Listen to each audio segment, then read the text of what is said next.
Video like जरूर कर लीजिए और ऐसे वीडियो लगातार फ्री में पाने के लिए चैनल को तुरंत सब्सक्राइब कर लीजिए और बेल आइकन को जरूर टैप कर लीजिए ताकि आगे भी सारे वीडियो आपको मिलते रहे। यूट्यूब में फॉलो करते हैं तो प्लीज ये वाला फ्री टेलीग्राम चैनल जरूर ज्वाइन कर लीजिएगा। सारे नोटिफिकेशन सारे अपडेट यहीं पे आते हैं, ध्यान रखिए। नमस्कार दोस्तों, स्वागत है आप सभी का ऑनलाइन एग्जाम प्रिपरेशन पर, which is the part of study for civil services. दोस्तों, आधुनिक भारत का इतिहास देख रहे थे, सीरीज चल रही है पूरी, और इसमें अभी तक हमने 3 चैप्टर पढ़ लिए हैं, जिसमें हमने पढ़ा था कि आधुनिक भारत के इतिहास के स्रोत क्या हैं। सेकेंड चैप्टर हमने पढ़ा यूरोपीय कंपनियों का आगमन। थर्ड चैप्टर हमने पढ़ा था कि कैसे अंग्रेज़ों के और जो यूरोपीय कंपनियाँ आई, जैसे कि डच आए, फ्रांसीस आए, ठीक है, इसके अलावा पुर्तगाली आए, उनसे संघर्ष हुए। कर्नाटक के 3 युद्ध देखे हमने, और किसके साथ कौन सा युद्ध हुआ, ये सारी चीज़ें हमने देखी अभी तक। नेक्स्ट हमारा टॉपिक जो है वो है ब्रिटिश विजय के समय भारत की स्थिति, India on the eve of British conquest. ये हमारा टॉपिक है, इसको हम पढ़ेंगे। यहाँ पर हम देखेंगे कि जो ब्रिटिश विजय थी, या फिर कहें कि जो अंग्रेज जिस समय भारत में रूल कर रहे थे, उस समय भारत की स्थिति क्या थी। ठीक है, भारत में मुगल शासक काम कर रहे थे, मुगल शासकों का अच्छा खासा साम्राज्य था। ठीक है, और भी जो राजा महाराजा थे वो क्या कर रहे थे, उनकी स्थिति कैसी थी, भारत की कुल मिलाकर आंतरिक स्थिति कैसी थी, भारत की राजनीतिक व्यवस्था कैसी थी, कौन से शासक भारत में थे, और बाहरी आक्रमण भी हो रहे थे उस समय। ठीक है, जैसे कि अहमद शाह अब्दाली भारत में आक्रमण करने आया, और भी आक्रमणकारी आए, और भारत में काफ़ी लूट भी मचाई। तो ये सारी चीज़ों को हम देखने वाले हैं। ठीक है, तो चलिए स्टार्ट करते हैं। तो सबसे पहले हम यहाँ पर बात करेंगे मुगल शासकों के बारे में। मुगल शासकों के अगर काम को देखें या फिर कार्यकाल को देखें तो उसको 2 भागों में बांटा जाता है। इनका जो शासन है वो 2 भागों में बांटते हैं। एक तो हम देखते हैं प्रारंभिक मुगल शासक, जिन्होंने मुगल साम्राज्य की स्थापना की, जैसे कि बाबर से लेकर औरंगजेब तक का समय। ये जो शासक थे ना, प्रारंभिक मुगल शासक, ये बहुत अच्छे थे। मतलब कि इनका जो शासन था, या फिर कहें इनकी जो व्यवस्था थी, काफ़ी सुदृढ़ थी, और इन्होंने बहुत अच्छे से अपना शासन किया, अपनी एक छाप छोड़ी, मुगल साम्राज्य का विस्तार किया। और इनके जो कुल मिलाकर कहें कि शासन व्यवस्था अच्छी थी, और ये बहादुर थे। इसके बाद जो मुगल शासक आए, मतलब बहादुर शाह के बाद, औरंगजेब के बाद बहादुर शाह से लेकर बहादुर शाह जफर तक जो शासक आए मुगल शासक, वो थोड़ा कमज़ोर थे।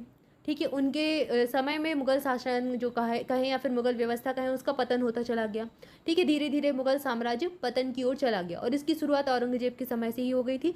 औरंगजेब की कुछ नीतियां ऐसी थी जिसके कारण मुगल साम्राज्य पतन की ओर बढ़ रहा था, और फिर जब औरंगजेब की मृत्यु हुई तो इसके बाद तो और ही पतन हो गया, और फिर भारत में और लोगों की भी क्या है, आने की मार्ग खुल गए, आक्रमण होने लगे, लूटपाट होने लगी। तो ये सारी स्थितियाँ देखने को मिली।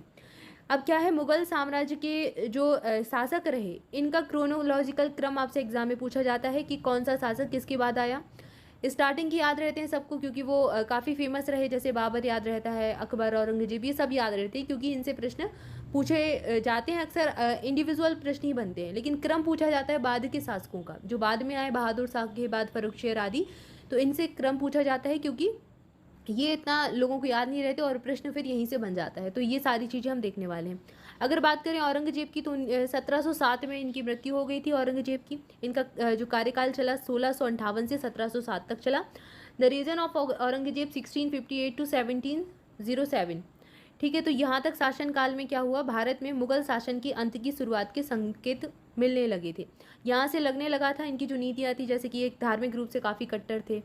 ठीक है, तो इनकी जो नीतियाँ थी, या कहें इनका जो व्यवहार था, उससे पता चलने लगा था कि धीरे धीरे मुगल साम्राज्य अब अंत की शुरुआत कर रहा है। सबसे पहले अगर बात करें कि मुगलों के सामने क्या चुनौतियाँ थी जिसकी वजह से ये पतन की ओर जा रहे थे, तो चैलेंजेस देखते हैं। चैलेंजेस बिफोर द मुगल्स, मुगलों के सामने क्या क्या चुनौतियाँ थी। तो सबसे पहले क्या है, उत्तर पश्चिम वाला जो इलाका है, ये काफ़ी ऐसा इलाका था जहाँ से कई सारे आक्रमण होते थे। ठीक है, वल्नरेबल इलाका इसको कहा जाता है, भारत का जो उत्तर पश्चिम वाला एरिया है, और यहीं से आक्रमणों की शुरुआत हुई। तो several inventions from the north waste. यहाँ पर क्या है, नादिर शाह आते हैं, पर्शियन सम्राट नादिर शाह आते हैं 1738-39 में भारत पर इन्होंने आक्रमण किया। लाहौर को इन्होंने जीत लिया, लाहौर पर विजय प्राप्त की, और 13 फरवरी 1739 को करनाल में मुगल सेना को पराजित कर दिया। जब नादिर शाह भारत में आए, इसको लगा कि अब मुगल स्थिति कमज़ोर होती जा रही है। मुगल शासकों की कमज़ोर स्थिति को देखते हुए इन्होंने आक्रमण कर दिया, और फिर मुगल सेना को पराजित भी कर लिया, लाहौर पर विजय भी प्राप्त कर ली। बाद में मोहम्मद शाह को कैद कर लिया और दिल्ली में लूटपाट की। यहाँ से ये पिकॉक थ्रोन को ले गए, कोहिनूर डायमंड भी ले गए। आप सब जानते हैं कितना ज़्यादा कीमती था।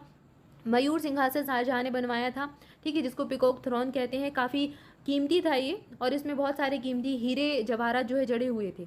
इसके अलावा कोहिनूर हीरे की कीमत तो आप सब जानते हैं, ये कितना ज़्यादा कीमती था। तो ये सारी चीज़ें जो है यहाँ से लेकर 70 करोड़ रुपए भी लूटे। तो इतनी कीमती कीमती चीज़ें भारत से नादिर शाह ले गया। अब जब नादिर शाह ने आक्रमण कर दिया तो और लोगों को भी पता चल गया, हमारा जो भारत था वो और शासकों की भी नज़र में आ गया। उनको पता चल गया कि यहाँ पर जो है, यहाँ के जो साम्राज्य है या फिर कहीं यहाँ के जो शासक हैं जो रूल कर रहे थे उस समय, वो अब कमज़ोर स्थिति में है और भारत में आकर लूटपाट की जा सकती है, यहाँ से धन लिया जा सकता है, यहाँ पर और भी अपना विकास किया जा सकता है। तो और आक्रमण करने भी आते गए। तो जब एक बार नज़र में कोई चीज़ आ जाती है तो फिर लोग बार बार उस पर क्या है, फिर उसमें उसको जीतने की निगाह रखने लगते हैं। तो यही चीज़ हुई नादिर शाह के आक्रमण के बाद। नादिर शाह तो इतनी लूटपाट करके चला गया, ठीक है। नादिर शाह के काबुल सहित सिंधु नदी के पश्चिम में प्रदेश इन्होंने स्थापित किए। भारत फिर से उत्तर पश्चिम से असुरक्षित हो गया। अब भारत एक बार फिर से क्या हुआ, वल्नरेबल हो गया इस वाले साइड से। India once again become vulnerable to attacks from the north west. अब यहाँ से और ज़्यादा आक्रमणकारी आने लगे, आक्रमण यहाँ से फिर होना शुरू हो गए। बीच में रुक गए थे। क्या हुआ, जब पहले गजनी आया आक्रमण करने, ठीक है, तो पहले आक्रमण होते रहे, बीच में भारत में अच्छे शासक आ गए, उन्होंने अपना साम्राज्य विस्तार किया, उनकी सेना अच्छी थी, बहादुर थे, तो उन्होंने आक्रमणकारियों को रोक लिया, आक्रमणकारियों से जीत हासिल कर ली। तो फिर आक्रमणकारी आना बंद हो गए, रुक गए, वो नहीं आते थे क्योंकि उनको डर रहता था मुगल सेना है वहाँ पर, वो उससे तो जीत नहीं पाएंगे, ये चीज़ें होती थी। लेकिन जब एक बार मुगल साम्राज्य कमज़ोर पड़ गया, उनका पतन होने लगा, तो फिर धीरे धीरे आक्रमणकारी भारत में आने लगे और फिर भारत का ये जो इलाका है, उत्तर पश्चिम वाला एरिया है, ये फिर से असुरक्षित हो गया, ठीक है। अब नादिर शाह के बाद अहमद शाह अब्दाली आए। 1748 से 1767 के बीच में कई बार इन्होंने भारत पर आक्रमण किया। इनके साथ 3 युद्ध देखने को मिलते हैं। पानीपत के तीसरे युद्ध में मराठाओं को पराजित इनके द्वारा किया गया, क्योंकि राघनाथ राव ने उनके दूत को दिल्ली से निकाला और पंजाब पर कब्जा कर लिया था। तो अहमद शाह अब्दाली के साथ पानीपत का तीसरा युद्ध हुआ, जिसमें मराठाओं को अब्दाली के द्वारा डिफीट कर दिया गया, ठीक है। Abdali defeated Marathas in third battle of Panipat. Clear है, तो यहाँ तक अभी हमने देखा। इसके आगे देखते हैं, इसके आगे क्या है। औरंगजेब के बाद कमज़ोर शासक, एक एक करके आंतरिक चुनौतियाँ। औरंगजेब तक हम देखा है, अभी हमने औरंगजेब के बाद देखेंगे कि कमज़ोर शासक कौन कौन से थे, कि जो चुनौतियां हैं वो भारत की बढ़ती ही गई। Weak ruler after Aurangzeb in internal challenges. अब यहाँ से प्रश्न पूछे जाते हैं इनके क्रम से कि सबसे पहले कौन आया, तो आपको क्रम देखते जाना है, या फिर आप एक काम कीजिए, अलग से नोट कर लीजिए कि सबसे पहले बहादुर शाह आए, उसके बाद कौन आया, उनका समय कब से कब तक चला, ठीक है ना। तो बहादुर शाह सबसे पहले औरंगजेब के बाद आए, 1709 से 1712 तक ये रहे। ये औरंगजेब के सबसे बड़े पुत्र थे, एल्डेस्ट सन ऑफ औरंगजेब। अपने भाइयों को इन्होंने मारा, ठीक है, had to kill his brothers, इन्होंने अपने भाइयों को मार डाला। इन्होंने मराठा राजपूतों और जाटों के साथ एक प्रशांत नीति भी अपनाई, ठीक है। इन्होंने he adopted a pacific policy with Marathas Rajput and Jats. सिखों के साथ इनके संघर्ष कुछ हुए, कॉन्फ्लिक्ट्स रहे इनके सिख्स के साथ, और 1712 ईस्वी में इनकी मृत्यु भी हो गई। इन्होंने ज़्यादा कुछ नहीं कर पाया। इसके बाद आते हैं जहांगीर शाह। जहांगीर शाह का समय रहा 1712 से 13 तक, बस 1 साल। इनके समय क्या हुआ, इनके समय इजारा प्रणाली शुरू हुई और जजिया को इन्होंने समाप्त कर दिया, ठीक है। इन्होंने इंट्रोड्यूस किया इजारा सिस्टम को और एबलाइज्ड कर दिया जजिया को ख़त्म कर दिया। जजिया एक प्रकार का कर होता था, इसको क्या है, इन्होंने समाप्त कर दिया। इसके बाद आए फर्रुखसियर। तो बहादुर शाह, जहांदार शाह, फिर फर्रुखसियर 1713 से 19 तक रहे।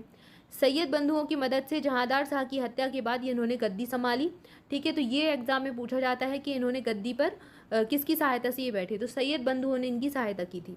धार्मिक रूप से सहिष्णु, जजिया और तीर्थ यात्रा कर समाप्त कर दिया है इन्होंने।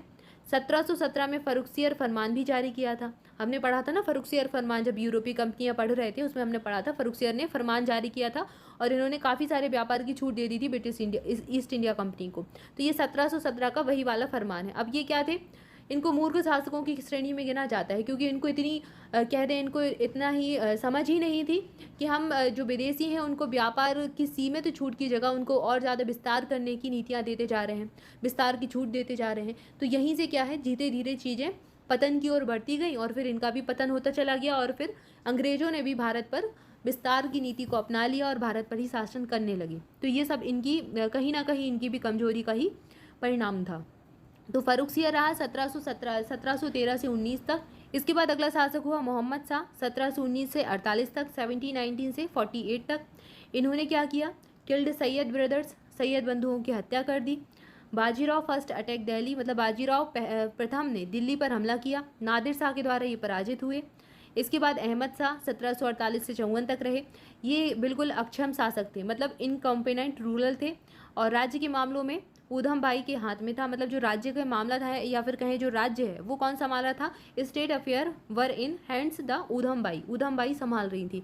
तो इनके हाथ में मतलब ये कुछ ही नहीं कर रहे थे, बिल्कुल अक्षम थे, इनकॉम्पिटेंट रूरल थे। इसके बाद आलमगीर आए, आलमगीर टू 1754 से 1758 तक, 1754 से 1758 तक रहे। अहमद शाह अब्दाली ने आक्रमण किया यहाँ पर। अहमद शाह अब्दाली इन्वेडेड। प्लासी की लड़ाई हुई 1757 में। ये युद्ध एग्जाम में पूछा गया है कि प्लासी की लड़ाई कब हुई थी, 1757 में हुई थी, आलमगीर के समय। ये चीज़ याद रखिए, 1757 में। ठीक है, ये किस किस के बीच हुई थी हम पढ़ ही चुके हैं पहले। नेक्स्ट हमारे हैं शाहजहाँ तृतीय है, ये वो वाले शाहजहाँ नहीं है, ये शाहजहाँ तृतीय है। 1758 से 59 तक रहे। इसके बाद आए शाह आलम द्वितीय। शाह आलम द्वितीय 1759 से 1759 से 1806 तक, 1806 तक रहे। His reign sought to decisive battles, मतलब उनके शासनकाल में पानीपत का तृतीय युद्ध 1761 में हुआ। थर्ड बैटल ऑफ पानीपत हुआ। बक्सर की लड़ाई हुई 1764 में, ये एग्जाम में पूछी जाती है। यहाँ पर क्या हुआ था, जारी किए गए फरमान ने बंगाल, बिहार और उड़ीसा के दीवानी अधिकार कंपनियों को दे दिए थे। अब आप देख पा रहे होंगे कि एक एक करके ये लोग क्या कर रहे थे। फर्रुखशियन में वहाँ पर फरमान जारी किया तो काफ़ी सारे व्यापार के लिए मार्ग खोल दिया था अंग्रेजों को। अब इन्होंने क्या किया, बंगाल, बिहार और उड़ीसा के दीवानी अधिकार भी दे दिए, कंपनी को ही दे दिए। और इसको कहते हैं इलाहाबाद की संधि। यहाँ पर हुई थी ट्रिटी ऑफ इलाहाबाद, ये एग्जाम में पूछी जाती है। और ये कब हुई थी, बक्सर की लड़ाई के बाद 1764 में। ठीक है, इसके बाद आए बहादुर शाह द्वितीय। बहादुर शाह जफर जिनको कहा जाता है, 1837 से 1857 तक रहे। 1857 के विद्रोह में इन्होंने भाग लिया था। 1857 का जो क्रांति हुई थी, प्रथम स्वतंत्रता संग्राम जिसको कहा जाता है, उसमें इन्होंने भाग लिया। और अंग्रेजों ने इन्हें पकड़कर, इसी क्रांति के समय पकड़कर रंगून भेज दिया था, रंगून की जेल में डाल दिया था। कहते कि रंगून भेजा गया था इनको। ठीक है, रिवॉल्ट ऑफ 1857 में रहे। English captured him and sent him to Rangoon. महारानी विक्टोरिया की घोषणा के बाद 1 नवंबर 1858 को मुगल साम्राज्य का अंत हो गया। तो शुरुआत हुई औरंगजेब से, और औरंगजेब के बाद 1858 में महारानी विक्टोरिया ने घोषणा कर दी कि 1 नवंबर 1858 से मुगल साम्राज्य का अंत होता है। तो Mughal empire came to end in 1 November 1858 after declaration of queen Victoria. तो यहाँ पर आई थिंक आपको काफ़ी सारी चीज़ें क्लियर हो गई होंगी कि कैसे कैसे एक एक करके राजा जो आए, मुगल शासक आए, और इनके आने के बाद कौन कब आया, किसने क्या हुआ, किसके समय कौन सी बैटल हुई, और फिर कैसे इनका धीरे धीरे पतन होता गया। ठीक है, तो कुछ कुछ चीज़ें, कुछ फैक्ट हैं जो एग्जाम में अक्सर पूछे जाते हैं, उनको ज़रूर याद रखें। जैसे कि यहाँ पर आपको याद रखना है नादिर शाह का आक्रमण कब हुआ था। नादिर शाह, जैसे आपसे पूछ रहे थे मयूर सिंहासन भारत से कौन ले गया, कोहिनूर हीरा कौन ले गया, तो नादिर शाह ले गया था, लूट कर ले गया था। ठीक है, अब अहमद शाह अब्दाली के सेंस में पूछा जाता है पानीपत के कौन से युद्ध में थे, तीसरे युद्ध में थे। ठीक है, इन्होंने मराठाओं को पराजित किया। इसके बाद इनका क्रम याद रखना है कि बहादुर शाह सबसे पहले आए, जहांदार शाह, फर्रुखसियर, मोहम्मद शाह, इनको तो रंगीला बादशाह कहा जाता था मोहम्मद शाह को। इसके बाद अहमद शाह, आलमगीर आए। फिर इसके बाद और आगे कौन आया, आलमगीर के समय प्लासी का युद्ध हुआ था, बैटल ऑफ प्लासी हुई थी। फिर शाहजहाँ आए, फिर शाह आलम आए। तो इसके बाद बहादुर शाह जफर आए और 1857 में इनको रंगून भेज दिया। ये एग्जाम में पूछा जाता है कि रंगून किस शासक को भेजा गया था, तो बहादुर शाह जफर या फिर बहादुर शाह द्वितीय को भेजा गया था। और 1858 में मुगल साम्राज्य का अंत हो चुका था। तो ये सारी चीज़ें आज हमने देखी। इसके बाद हमारा नेक्स्ट है मुगल साम्राज्य का पतन क्यों हुआ, इसको देखते हैं। पतन इसलिए हुआ क्योंकि कमजोर उत्तराधिकार हो गए थे। आप देख रहे हैं औरंगजेब तक, औरंगजेब तो मजबूत स्थिति में रहा, औरंगजेब के बाद जो उत्तराधिकारी आए या जो शासक बने वो कमजोर स्थिति में थे। वो अपनी ही चीज़ों में कुछ तो अपनी ही जो अयासी कह लें या फिर कह लें कि उनकी जो भोग विलास है उसमें ही लगे थे। कुछ शासक जैसे मोहम्मद शाह है, वो अपने भोग विलास में ही लगे थे। कुछ शासक बिल्कुल उन्होंने अपने शासन को किसी और के ही हवाले कर दिया था, मतलब अक्षम थे, बिल्कुल इनकॉम्पिटेंट थे, ऐसे शासक थे। तो फिर कमजोर उत्तराधिकार रहे। कुल मिलाकर उत्तराधिकार के निश्चित कानून की अनुपस्थिति रही। औरंगजेब की धार्मिक और डेक्कन की नीतियाँ रहीं। ये धार्मिक रूप से काफ़ी कट्टर था। साम्राज्य बहुत बड़ा था, तो इससे अगर साम्राज्य बहुत बड़ा है तो कमज़ोर अगर उत्तराधिकार है तो वो उसको नहीं संभाल पाएगा, सीधी सी बात है। इसके बाद बाह्य आक्रमण भी हुए, नादिर शाह आए, अहमद शाह अब्दाली भी आए। आर्थिक रूप से कहीं ना कहीं हास होता जा रहा था, क्योंकि अब बाहरी आक्रमण हो रहे, लूटपाट करके जा रहे हैं। आर्थिक रूप से तो कमज़ोर हो ही रहे थे शासक, आर्थिक रूप से कमज़ोर हो रहे थे, तो जो साधन है लड़ने के लिए वो नहीं जुटा पा रहे थे।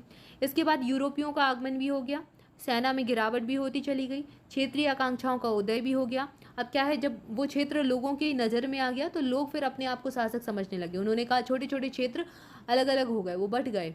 जब कोई एक अच्छा शासक नहीं होता है जो लोगों को एकजुट करके रखे, तो फिर क्या होता है, बिखराव होता चला जाता है, बंटवारे होते चले जाते हैं, ठीक है ना। तो ऐसे ही फिर छोटे छोटे क्षेत्र बढ़ गए और फिर हर एक क्षेत्र का अपना राजा उभर कर, मतलब लोगों में उस क्षेत्र पर शासन करने की आकांक्षाएं विकसित होने लगी। तो ये सारी चीज़ें देखने को मिली। इसके अलावा जमींदारों की निष्ठा में भी तब्दीली हो गई। जमींदार अपनी जमीनों के अनुवांशिक मालिक थे, जिन्हें वंशानुगत आधार पर कुछ विशेषाधिकार प्राप्त थे और उन्हें राजा, राय, ठाकुरों, देशमुख के नाम से जाना जाता था। बहुत से स्थानीय जमींदार साम्राज्य में दूसरे शक्तिशाली वर्ग की सहायता करते थे। तो ये भी अलग से जो जमींदार थे वो भी अब शिफ्टिंग करने लगे थे, ठीक है। Many local zamindars helped other powerful class within the empire. अब इनकी भी निष्ठा हो गई थी, बढ़ गई थी इनकी निष्ठा, किसी और की तरफ चले गए थे। इसके अलावा जागीरदारी समस्या भी सामने को आई, जागीरदारी क्राइसिस भी देखने को मिली। जागीरदारी क्राइसिस क्या थी, कुलीन वे लोग होते थे जिन्हें या तो बड़े जागीर या फिर मनसब दिए जाते थे, ठीक है। मनसबों के बारे में आपने सुना होगा कि औरंगजेब के समय कितने मनसब थे, अकबर के समय मनसब कितने थे। तो मनसब जो है, मनसबदारी प्रथा चलती थी, तो मनसब दिए जाते थे या फिर मुगल सूबों के सूबेदार नियुक्त किए जाते थे और यहाँ की जो व्यवस्था है वो बनाए रखने का दायित्व भी उन्हें सौंपा जाता था। धर्म, मातृभूमि, जाति, वर्ग के आधार पर कुलीनता में फूट आई। विभिन्न दलों में आपसी प्रतिद्वंद्विता बढ़ी, ईर्ष्या और सत्ता के लिए लड़ाई भी शुरू हुई। मनसब जब विभाग मतलब जो कुलीन वर्ग के लोग होते थे तो उनको क्या करते थे, या तो जागीरें दे देते थे या फिर उनको मनसब दे दिए जाते थे, अपॉइंट कर दिया जाता था उनको एज अ सूबेदार। तो वो खुश रहते थे उसमें, ठीक है। और ये क्या काम कौन करता था, जो राजा होता था, जो शासक होता था वो करता था।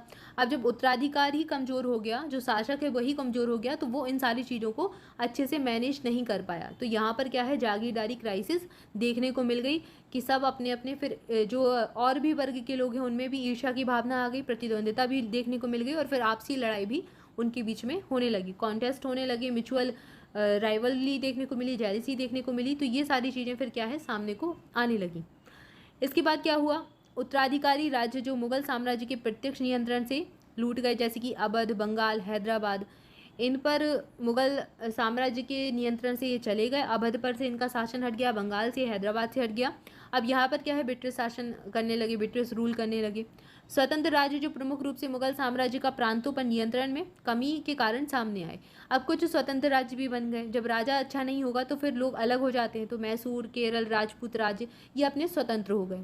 मुगलों के विरुद्ध विद्रोही भी सामने आए, जैसे कि मराठा मुगल के विद्रोही थे, ठीक है। महाराणा प्रताप और अकबर के समय पहले से ही लड़ाई चलती थी। पंजाब इनका विरोध करने लगे, जाट इनका विरोध करने लगे।